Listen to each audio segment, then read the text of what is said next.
नमस्कार दोस्तों, ज़्यादातर राशियों पर मुझे कष्ट नज़र आ रहा है।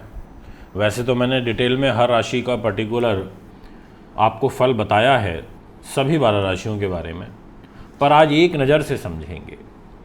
क्या कहती है एक नज़र में पूरा 12 राशियों की ग्रह स्थिति 18 महीने की। यह जो चाल 30 अक्टूबर 2023 को अपनी बदली है राहु ने, इस बदलती हुई चाल में फटाफट जल्दी जल्दी से सभी 12 राशियों से गो थ्रू हो लेते हैं। इसलिए वीडियो बहुत महत्वपूर्ण हो जाती है, क्योंकि बहुत सारे लोग ऐसे होंगे जिनके पास समय का अभाव होगा, बहुत ज़्यादा डिटेल में नहीं सुनना पसंद करते होंगे। तो मैं उन्हीं लोगों के लिए आज की इस वीडियो को लेकर के आया हूँ कि आप ये जान सकें कि आपको पर्टिकुलर इस जगह पर ध्यान रखना होगा, इस सेक्टर में ध्यान रखना होगा, ताकि आगे की जो राह है वो आसान हो सके। दोस्तों, हर चीज़ अपने साथ में कुछ अच्छाइयाँ भी लाती है और कुछ बुराइयाँ भी लाती है। समय कभी एक जैसा नहीं चलता, परिवर्तन होते हैं तो उसके प्रभाव तो पड़ते ही हैं। अब शुभ और अशुभ दोनों प्रकार के होते हैं। अब राहु जैसा ग्रह मीन राशि में आया है 18 महीने के लिए। मेष को छोड़ दिया, अच्छी बात है, मेष से निकल गए। मेष में तो वैसे भी बड़ा दुखी कर रहे थे। मेष राशि वालों को अब काफ़ी बड़ी राहत मिलेगी, क्योंकि तो आपकी तो राशि से निकले हैं, इसलिए आपको राहत मिलेगी। राहत उन 3 राशियों को भी मिलेगी जहां पर इनकी दृष्टि जा रही थी। जैसे मेष राशि में रह करके सिंह राशि को राहु देख रहे थे, तुला राशि को राहु देख रहे थे और धनु राशि को भी राहु देख रहे थे। तो इन 3 राशियों को भी राहत मिलेगी। और मेष तो है ही, पर किन राशियों के लिए संकट खड़ा हो सकता है। अब जैसे ये अब मीन में आ गए, तो मीन, मेष, वृष, मिथुन, कर्क। अब कर्क राशि पर इनकी दृष्टि जाएगी तो एक कर्क राशि प्रभावित होगी बुरे प्रभाव में। कर्क के बाद सिंह, फिर कन्या, और कन्या राशि प्रभावित होगी, क्योंकि कन्या के ऊपर इनकी सप्तम दृष्टि जाएगी। फिर कन्या के बाद हमारी तुला और फिर वृश्चिक। फिर वृश्चिक राशि प्रभावित होगी, यानी कि ये नवम दृष्टि से। अब वृश्चिक राशि मंगल की है, कर्क राशि चंद्रमा की है। अब ऐसी स्थिति में इन 2 राशियों पर भी प्रभाव पड़ेगा बुरा। तो मैं आइए आपको बताता हूँ एक नज़र में कि आपके साथ में क्या होगा। तो सबसे पहले तो मैं आपको एक इन्फॉर्मेशन इम्पॉर्टेंट दे देता हूँ कि यदि आप अपना वर्ष 2024 का हस्तलिखित वार्षिक राशिफल बनवाना चाहते हैं तो उसके लिए आप हमारी संस्था से कांटेक्ट कर सकते हैं दिए गए नंबरों पर, ताकि आपका टाइम बुक हो सके और आप भी जान पाएँ क्या कि किस प्रकार से कौन सा महीना आपके लिए अच्छा रहेगा, अनफेवरेबल रहेगा। शुरुआत करते हैं मेष राशि से। दोस्तों, आपके लिए सामान्य धन लाभ के साथ साथ खर्च की जो स्थिति है वो ज़्यादा बढ़ेगी। खर्चों की अधिकता आपके तनाव का कारण बनेगी, ऐसा एक नज़र में फल निकलता हुआ नज़र आ रहा है। आपको किसी अपने खास व्यक्ति से, किसी प्रियजन व्यक्ति के द्वारा धोखा मिल सकता है, ऐसा भी एक गोचरीय प्रभाव मुझे यहाँ पर नज़र आ रहा है पत्रिका में। इसलिए मैं आपको बहुत स्पष्ट रूप से कह देना चाहता हूँ, इस बात का ध्यान रखते हुए आपको चलना होगा, क्योंकि राहु आपके 12th हाउस में है और इनकी दृष्टि आपके मन पर भी जा रही है, और इनकी दृष्टि आपके स्वास्थ्य पर भी जा रही है, और इनकी दृष्टि आपकी आयु पर भी जा रही है। इसलिए किसी अप्रिय घटना के होने के योग हैं, और साथ में मन में अशांति का व्यवहार बना रहेगा। यदि बात करी जाए वृषभ राशि के विषय में, क्योंकि इस राशि के स्वामी शुक्र होते हैं और राहु के मित्र भी हैं, ऐसी स्थिति में आपको धन लाभ के जो अवसर हैं, चांसेस, वो बढ़ते हुए नज़र आ रहे हैं।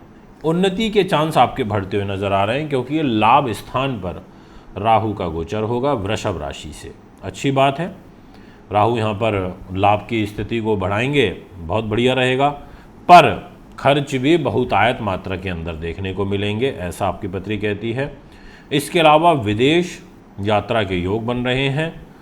अगर आप कोई ऐसा विचार करना चाहते हैं बाहर जाने का, तो मैं आपको बिल्कुल हरी झंडी देना चाहूँगा। आप जा सकते हैं, आपके लिए फेवरेबल है। मेरी शुभकामनाएं, बेस्ट विशेज़ आपके साथ हैं। अभी मैं आपसे बात करूँगा मिथुन राशि के बारे में। मिथुन राशि के स्वामी ग्रह होते हैं बुध, और बुध राशि से राहु का गोचर 10वें भाव में हो जाएगा। ऐसी स्थिति में आपको व्यर्थ की जो दौड़ भाग है वो ज़्यादा करनी पड़ेगी, ऐसा कहती है पत्री। परिवार के लोगों के साथ में आपको परेशानी उत्पन्न होगी, आपके कार्यों में विघ्न उत्पन्न होगा, घरेलू और व्यावसायिक उलझनों के कारण आपको मानसिक रूप से तनाव रहेगा और आपकी माता के स्वास्थ्य के ऊपर नकारात्मक बुरा प्रभाव पड़ता हुआ नज़र आ रहा है। स्वास्थ्य के प्रति विशेष सचेत इसलिए रहना है क्योंकि राहु की दृष्टि हेल्थ के घर पर रहेगी। प्रत्यक्ष या गुप्त शत्रुओं से आपको सावधान रहना होगा। ये है एक नज़र में आपका फल। अब मैं डायरेक्ट कन्या राशि के बारे में बात करूंगा और कर्क और सिंह के बारे में कुछ ही देर के बाद बात करूंगा। अब कन्या राशि वालों, आपसे मैं ये कहना चाहता हूं कि आपकी राशि के जो स्वामी ग्रह बनते हैं वो बुध हैं और ऐसी स्थिति में राहु का जो गोचर होगा वो आपके दाम्पत्य जीवन के घर पर रहेगा, जिसका आपको नुकसान ये होगा कि लाभ कम होगा, बनते कार्यों में आपको उलझनें फेस करनी पड़ेंगी, यानी कि अड़चनें ज़्यादा आएंगी, मानसिक रूप से आपको तनाव भी बढ़ेगा और परिवार में असंतोष की स्थिति बनेगी और साथ में पति पत्नी के बीच में तनाव बढ़ेगा और साथ में व्यापारिक पार्टनर से आपको मनमुटाव हो सकता है या आपकी दैनिक इनकम में कमी हो सकती है। ऐसा एक ग्रह योग बन रहा है, इसलिए आपको इन सब चीज़ों का ध्यान रखना है। मान सम्मान को बचाते हुए आपको काम करना है, बेवजह आपको किसी से भी नहीं उलझना, ये मेरा आपसे विशेष आग्रह रहेगा। अब मैं आपसे बात करना चाहता हूँ सिंह राशि के विषय में। अब देखिए, सिंह राशि के साथ तो ये पूरी कोशिश करते हैं राहु की शत्रुता निभाई जाए, क्योंकि सिंह राशि के स्वामी सूर्य हैं और शनि भी घोर शत्रु हैं सूर्य के। शनि तो खुद रोगेश हो जाते हैं और मार्केश हो जाते हैं, पत्नी के मालिक भी हो जाते हैं। और राहु का गोचर आपकी सिंह राशि से हो जाएगा अष्टम भाव में, आयु के घर में, अच्छा नहीं है। अब यहाँ पर लाभ आपको कम होगा। एक नज़र में आपसे बात कर रहा हूँ, बहुत ज़्यादा डिटेल आपसे बात नहीं कर रहा।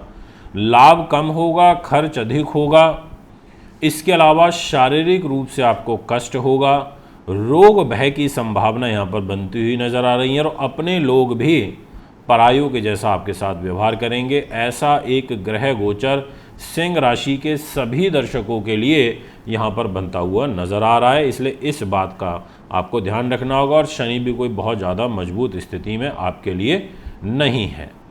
अब मैं आपसे बात करना चाहूँगा कर्क राशि के बारे में।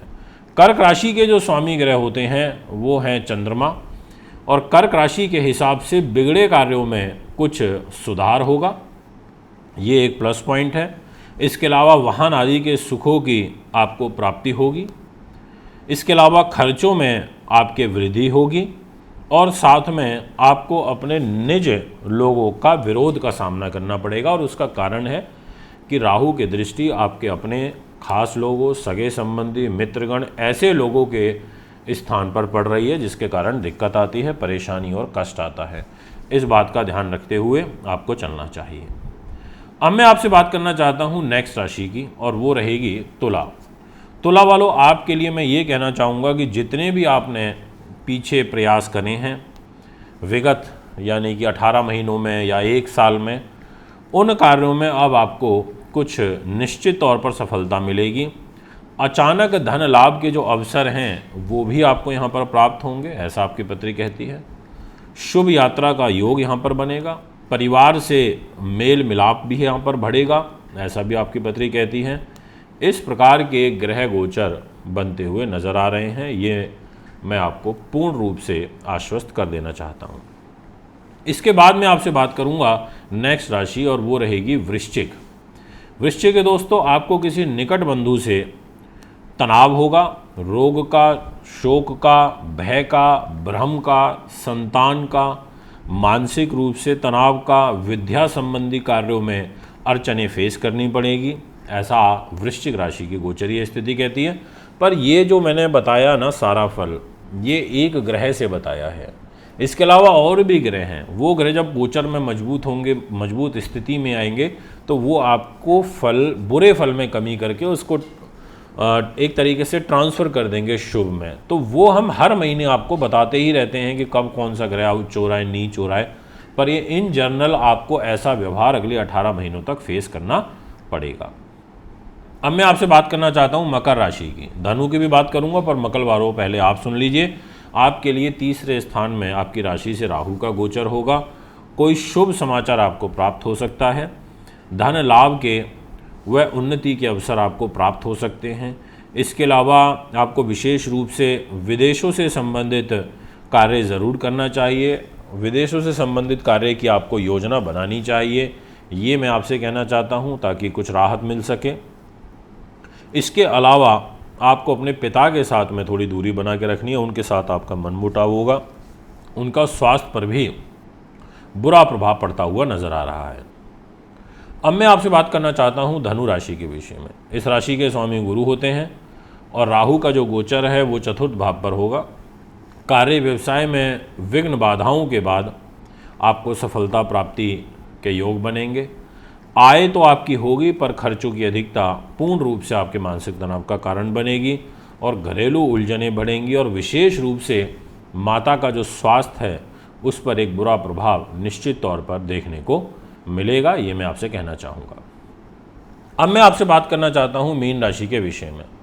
मीन राशि की जो ग्रह स्थिति रहेगी उसके अनुसार ये कहा जा सकता है शारीरिक कष्ट रहेगा, तनाव अधिक रहेगा, बनते कार्यों में अड़चनें होंगी और खर्चों की भी अधिकता यहाँ पर बराबर बनी रहेगी। आपके शरीर पर राहु का गोचर रहेगा, ये दाम्पत्य जीवन को खराब करेगा, इसलिए मैरिज लाइफ में भी आपको काफ़ी अलर्ट सावधान होकर काम करना चाहिए।